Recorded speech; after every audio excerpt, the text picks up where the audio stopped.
नहीं नाविका जी, मैं क्या बोलूं, इन्होंने तो पहली फौजियों को बोल दिया कि तुम अपनी औकात में रहो। मतलब वर्दी हम पहने, सरहद पे हम खड़े रहें, सर हम कटाएं और औकात में भी हम ही रहें। तो ठीक है, फिर विवेक जी अपनी बात कर सकते हैं जो कर रहे हैं। I do not belong to any political party, neither am I interested. लेकिन एक बात हमें माननी पड़ेगी कि ये बिना फॉलो अप के नहीं होता है। विवेक श्रीवास्तव, बड़ी उपलब्धि। देखिए, नहीं बड़ी उपलब्धि है, लेकिन सभी सरकारों का योगदान है।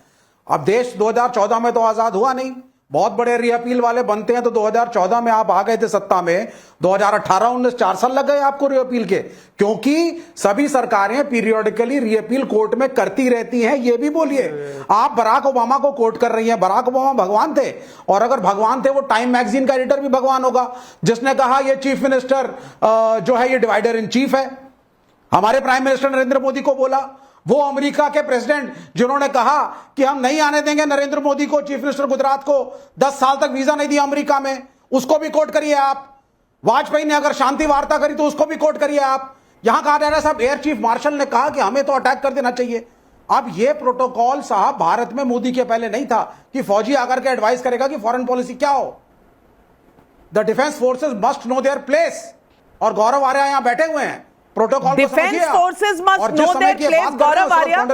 गौरव आर्या, डिफेंस फोर्सेस देश को प्रोटेक्ट करती हैं, और तीनों एयर चीफ को बुलाया गया। वो खुद सैर सपाटे के लिए नहीं गए थे, प्राइम मिनिस्टर्स ऑफिस में बुलाया गया, जहां पर रक्षा मंत्री, प्रधानमंत्री, नेशनल सिक्योरिटी एडवाइजर सब वहां मौजूद थे, और तीनों सर्विस चीफ्स को बुलाया गया। और विवेक श्रीवास्तव कहते हैं कि प्रोटोकॉल फॉलो करना चाहिए।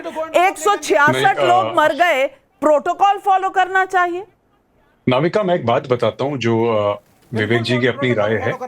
ही has got his own opinion and I will not say anything against him, but ये कहना कि the armed forces must know their place, ये गलत बयानिया है।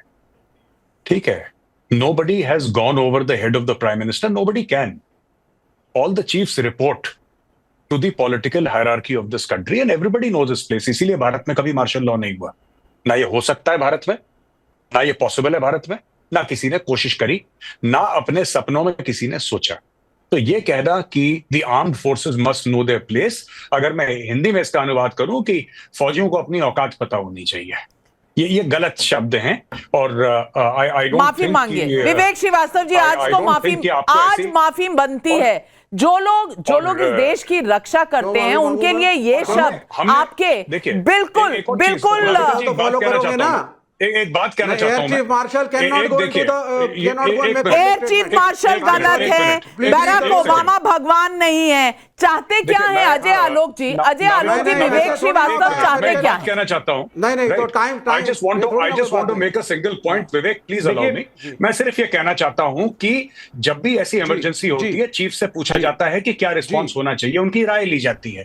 चीफ्स आदेश पास नहीं करते गवर्नमेंट को। This is not Pakistan, this is India. Absolutely. And being professionals, they give advice to the government कि सर हम ये कर सकते हैं। उन्होंने सिर्फ ये बोला कि उन्होंने कहा हमारी तैयारी है, बिल्कुल ठीक है, हम 18 घंटे में कर सकते हैं, लेकिन 15 दिन तक किसी ने कुछ कहा नहीं। और आज ये सवाल उठ रहा है कि औकात में रहना चाहिए। Ajay Alok, because the government knows more. देखिए, ये इनकी पुरानी आदत है, और विवेक श्रीवास्तव जैसे इकोसिस्टम के लोग छटपट इसलिए कर रहे हैं कि तौहीर राना यहां आ गया है। देखिए, ये तो ऑलरेडी सजा काट रहा था ना, जेल में यहां भी रहेगा, उससे मतलब नहीं है इनको। ये इतनी सिक्योरिटी जो लगाई हुई है, 3 रूट चेंज करके ले जाया जा रहा है, तिहाड़ में स्पेशल सेल में रखा जाएगा, full security. Why? He has a threat of life. क्यों? क्योंकि इस इकोसिस्टम से, क्योंकि तौहीर राना जब उगलेगा तो सिर्फ पाकिस्तान नहीं उगलेगा, अब पाकिस्तान के नेटवर्क नहीं उगलेगा, वो अपने हिंदुस्तान के हैंडलर्स को उगलेगा, हिंदुस्तान के नेटवर्क्स को उगलेगा। नविका जी, एक छोटी सी जानकारी देता हूं आपको। और 2011 के शिकागो कोर्ट में भारत सरकार की तरफ से एक भी रिप्रेजेंटेटिव ने, लोकल अमेरिकन, वहां पे एक भी लॉयर को हायर नहीं किया गया था। एक छद्म सा लॉयर इसके अगेंस्ट में कि तौहीर राना को छोड़ा ना जाए, निर्दोष ना साबित किया जाए, यह भारत सरकार की जिम्मेदारी थी कि अपना केस फाइट करती। The minimal effort was put in Chicago court, जिसकी नरेंद्र मोदी जी चर्चा कर रहे थे। यह किसकी जिम्मेदारी थी? यूपीए की हमारी? आप ये बताइए कि पॉल गार्लिक क्यूसी, ये लॉ फर्म है एक, जो भी शिकागो कोर्ट में इसका केस लड़ रही थी। बिल्कुल, बड़े बड़े बैरिस्टर क्वींस काउंसिल्स हायर किए थे तहव्वुर राणा ने, और हमारे यहां से किसी को नहीं किया गया था। सवाल तो बनता है कि ये केस क्यों इतना वीक बनाया गया था। और कमरुज़्ज़मान चौधरी, सवाल पब्लिक भी पूछ रही है। ओम प्रकाश खंडेलवाल का जयपुर से सवाल है, प्रत्यार्पण के समझौतों के तहत तहव्वुर राणा को फांसी नहीं दी जा सकती, लेकिन क्या उसे ऐसी सजा मिलेगी जो मिसाल बन सके? सुरेंद्र नाथानी का धनबाद से सवाल है, जब भगौड़े अपराधी का प्रत्यार्पण नहीं हुआ था तो इसे पीएम मोदी की असफलता बताया गया, तो आज जब उसे पकड़कर भारत लाया गया है तो इसे मोदी की सफलता क्यों ना माना जाए? जवाब दें कमरुज़्ज़मान चौधरी। देखिए, पहले बात तो तहव्वुर राणा जिस केस में बरी हुए थे, आप लोग बोल रहे हो, वही केस में उसको 14 साल का सजा भी हुआ था और वही कोर्ट ने सजा सुनाया था। तो ये गलतफहमी में मत रहिए कि किसी माफ कीजिए, आपकी समझ में थोड़ी गड़बड़ है। डेनमार्क वाले केस में सजा मिली थी, लेकिन मुंबई के टेरर अटैक में सजा नहीं मिली थी। कमरुज़्ज़मान चौधरी, पढ़ लिया करिए। काउंट में हुआ था। नहीं मैडम 2 काउंट में हुआ था। दैनिश अखबार जेलंस पोस्टन का केस में हुआ था, फिर एलईटी का क्या बोलता है मटेरियल सपोर्ट प्रोवाइड करने के लिए हुआ था। एक ही कोर्ट ने He was acquitted because there was no direct association found with Lashkar-e-Toiba. That was the observation of court. 14 साल का सजा हुआ था वहां पे। आज इतना साल बाद में नरेंद्र मोदी का झूठ का 5 साल की सेंटेंस सजा थी। मिला यहाँ पे एक प्रोपेगेंडा फैलाते हैं लोग, एक प्रोपेगेंडा फैलाते हैं राष्ट्रीय चैनलों में आकर, ये झूठ पे झूठ। लेकिन ये भूल जाते हैं कि इतिहास और लोगों को भी मालूम है, और लोग भी रिसर्च करके आते हैं चैनलों में। लेकिन ये बात नहीं है नाविका जी। दूसरा बात, आज पुलवामा में 40 फौजियों का शहीद हुआ, आतंकवादी ने किया नरेंद्र मोदी जी का अमल में। आज 500 kg RDX वहां पे कहां से आया, इसका तो जवाब हम में से किसी को मिला नहीं है। क्यों आज ये पुलवामा का केस सुनते इनका मुंह में दही जम जाता है? आज यहाँ पे तहव्वुर राणा को लेकर चलिए, लेकिन तारिक खान भाई, आपसे पूछना चाहूंगी, क्या ये ओछी राजनीति नहीं है? मैं कोट कर रही हूं तो कोट कर रही हूं बराक ओबामा को, मैं कोट कर रही हूं तो interview former Indian air force chief air chief marshal को, लेकिन हर सवाल पर सवाल उठाने वाले कमरुज़्ज़मान चौधरी कुछ मानने को तैयार ही नहीं है। और ये मुद्दा उठता ना अगर चिदम्बरम साहब ने आज ये स्टेटमेंट ना इशू किया होता। मैं पूछना चाहती हूं कि क्या 2018 और 2025 के बीच में जो इस सरकार ने कार्रवाई की, क्या उसी का नतीजा आज देखने को मिल रहा है? मैम देखिए, सबसे पहले तो मुबारकबाद नेशनल इन्वेस्टिगेशन एजेंसी को, और नेशनल इन्वेस्टिगेशन एजेंसी का गठन 2008 में हुआ और 31 दिसंबर को वो पास हुई, और तब शायद भारत में भारतीय जनता पार्टी की सरकार थी। आप लोग ज्यादा काबिल हैं, जानते होंगे, मैं थोड़ा कम पढ़ा लिखा हूं। खैर, मुबारकबाद, भारत की धरती पर आकर जिन लोगों ने भारतीयों का खून बहाया उनको कड़ी से कड़ी सजा मिलनी चाहिए। हम इसकी पैरोकारी करते हैं। अभी बीजेपी के प्रवक्ता ने कहा हमारे हेडली, आप ही के हैं साहब, आप ही के हैं हेडली। क्यों? अमेरिका ने लगातार हेडली को बचाया। उस वक्त के जो गृह सचिव थे उनका नाम था जेकी पिल्ले साहब ने कहा कि ये जो साहब राणा हैं, इनको जो पकड़ के लेके आए हैं ये सिर्फ मोहरे थे, जो असली कल्प्रिट था उस मामले में वो हेडली था। हेडली कहां है? आपके बड़े अच्छे रिश्ते, हेडली को लेके आना चाहिए। मगर तब जब आप 70 लाख का हीरा गिफ्ट करते हैं वहां की प्रथम महिला को, तब आप ये नहीं कह पाते कि हेडली जैसे आतंकवादी को वापस करो, तब आप चुप रहते हैं। दूसरी बात मैम, अगर प्रधानमंत्री मनमोहन सिंह ने रेजिस्ट किया था, आपने कहा हमले को, ठीक है, लेकिन वो तो 14 में चले गए थे मैम।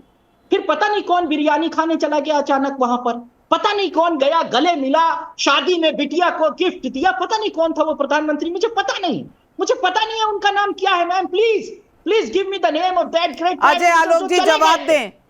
हाफिज सईद वहीं थे, चले गए थे। हाफिज सईद भी पाकिस्तान के पास था। और देखिए नविका जी, इनको बहुत चीज नहीं पता है, अच्छी बात है। अच्छा अब सुनिए, अब जवाब सुनिए ना, टाइम कम होता है, जवाब सुनिए। आपको तो ये भी नहीं पता होगा कि वो कौन प्रधानमंत्री था जिसने प्रधानमंत्री ने घुस के सर्जिकल स्ट्राइक की, उसके बाद एयर स्ट्राइक की, आपको नहीं पता होगा। वो कौन प्रधानमंत्री था जिससे सेना को खुली छूट दी कि एक गोला मारे तो तुम गोलों की फौज मारो? आपको नहीं पता होगा, क्योंकि आपको ना दिखाई देता है ना सुनाई देता है ऐसा प्रधानमंत्री का नाम। वैसे नमिका जी, आपके पैनल पे लगता है काफी लोग को सेलेक्टिव डेफनेस हो गई है। मैंने ओपनिंग स्टेट में बोला कि अमेरिकन लॉ है कि अगर कोई वहां पे सजा काट रहा हो तो उसका एक्स्ट्रेडिशन नहीं हो सकता है। यस। ना कमरू जमा को यह बात समझ में आई, ना विवेक श्रीवास्तव को समझ में आई, ना महाशय को समझ में आई। डेविड हेडली का एक्स्ट्रेडिशन नहीं हो सकता है क्योंकि वो सजा काट रहा है। राणा का एक्स्ट्रेडिशन तभी हुआ जब उसकी सजा पूरी हो गई थी, लेकिन इनको समझ में नहीं आ रहा है।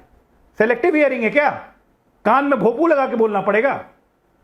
आप सुनिए, मुझे चिंता सबसे बड़ी बात क्या है, अभी आप अपना इकोसिस्टम देख रही है ना यहाँ चैनल पे, अभी भारत में इकोसिस्टम खड़ा होगा। परसों से एनआईए कोर्ट की जब हियरिंग होगी, आप देखिएगा कोई सिबल खड़ा होगा, आप देखिएगा कोई सिबल खड़ा होगा, कोई सिंघवी खड़ा होगा, कोई हेगड़े खड़ा होगा, इस आतंकवादी की पैरवी के लिए भी। क्योंकि जब 20 मिलियन यूएस डॉलर अमेरिका में खर्च कर सकते हैं, यहाँ क्यों नहीं खर्च करेंगे? फिर ये इकोसिस्टम खड़ा होगा। आते के साथ हो गई है ना, ट्रांसपेरेंटली ट्रायल होना चाहिए, सब कुछ होना चाहिए। हो गया इनका देश प्रेम तेल लेने। समझ नहीं पा रही है ये लोग बेशरम आदमी हैं, इनसे तर्क पे बात करने पब्लिक सवाल पूछ रही है। संजय मिश्रा का बदोई उत्तर प्रदेश से सवाल है। चिदम्बरम साहब कह रहे हैं कि तहव्वुर राणा की सफलता मोदी की सफलता नहीं, लेकिन क्या अब ये भी कहेंगे कि कन्याकुमारी से कश्मीर तक आतंकवाद पर जो ब्रेक लगा है वो भी मोदी की सफलता नहीं? मंजुला का नोएडा से सवाल है, क्या भगवा आतंकवाद के झूठ को हवा देने के लिए कांग्रेस ने आतंकियों पर कार्रवाई करने में ढिलाई की? सवाल पूछ रही है जनता। विवेक श्रीवास्तव जवाब दीजिए।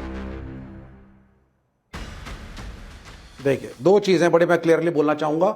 सबसे पहली चीज तो यह है कि क्या हमारी सरकार ने अमेरिकियों से कुछ दस्तावेज लिए कि इस आदमी ने क्या किया है या क्या नहीं? आप इतना लेट एक्सट्रेडिशन इस मुल्क के अंदर हो रहा है और यहां पे अपनी वाहवाही के लिए जो ये जो राणा का फेस्टिवल मनाया जा रहा है, इनसे जरा पूछा जाए कि होने क्या जा रहा है। मैं तो ये जानना चाहूंगा, उस आदमी का ऑलरेडी वहां पे ह्यूमन राइट्स वाले खड़े, राणा का फेस्टिवल बन रहा है। पूछताछ विवेक श्रीवास्तव 166 लोगों की मौत हुई है मुंबई टेरर अटैक्स में। आपको राणा का एक्स्ट्रेडिशन और भारत लौट कर आना फेस्टिवल लग रहा है, त्योहार लग रहा है। गौरव आर्या, इस तरह की मानसिकता को आप क्या कहेंगे? इस तरह की मानसिकता को क्या कहेंगे? बीमार हैं आप विवेक श्रीवास्तव जी, आप बीमार हैं, इलाज करवाइए। बहुत जल्द आपको इलाज की जरूरत पड़ेगी। आप दिमागी तौर पर, आपके जहन पर कोई बहुत ज्यादा दबाव है, आप बीमार हो चुके हैं। गौरव आर्या। नहीं नाविका जी, मैं क्या बोलूं, इन्होंने तो पहली फौजियों को बोल दिया कि तुम अपनी औकात में रहो। मतलब वर्दी हम पहने, सरहद पे हम खड़े रहें, सर हम कटाएं और औकात में भी हम ही रहें। तो ठीक है, फिर विवेक जी अपनी बात कर सकते हैं जो कर रहे। देखिए, बात यह है ना कि I do not belong to any political party, neither am I interested. लेकिन एक बात हमें माननी पड़ेगी कि यह बिना फॉलो अप के नहीं होता है। अमेरिकन लॉ ये नहीं कहता है कि हम लोगों को एक्स्ट्राडाइट करेंगे। ठीक है, you have to work for it.